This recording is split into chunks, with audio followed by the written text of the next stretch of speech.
Today's episode, we are thrilled to welcome Chris Silverwood, founder Postal Tide. My business focuses on helping ambitious SMEs grow by transforming the way they sell. Now, whether that's through strategic planning, sales team development, or hands-on leadership as a fractional sales director. I do understand the aspects and the area you can cover to contribute sales growth and as well as all the things that you do. Having worked across a wide range of industries, I really feel I bring quite a balanced cross-sector perspective to my clients and to the table. And one area I see a lot, particularly in SMEs, is a lack of a clearly defined business plan. In fact, there's some research done, around 54% of small businesses don't actually have a business plan. As you told, there was a research as well from the Small Business Charter in the UK that many business CEOs, they have their plan on their head rather than writing it down. Often the vision only exists in the CEO's head, and sometimes that's fine, which means there's no clear communication, alignment outside of that, or accountability across the wider team. So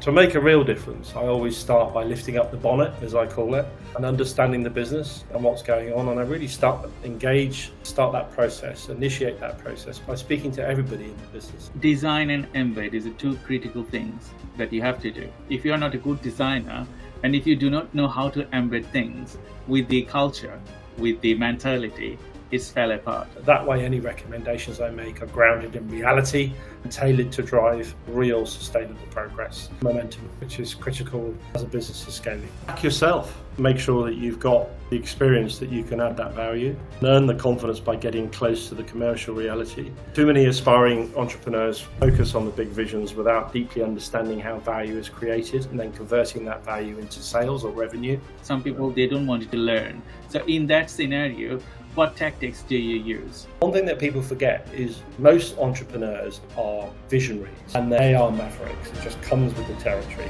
Generally, you've got a super fantastic idea, you're massively enthusiastic about it, you're going to make it happen, you don't know how it's going to happen, but you will find a way. Sometimes what comes with that huge enthusiasm is they don't have themselves sales experience or commercial experience. So you don't be afraid to get your hands dirty, go and meet customers, learn how sales happen and how to develop sales. And there's plenty of areas to be able to do that. The best leaders in this space are the ones who can think strategically but act decisively. And remember, momentum beats perfection, hands down, every time. Just keep doing, making things happen.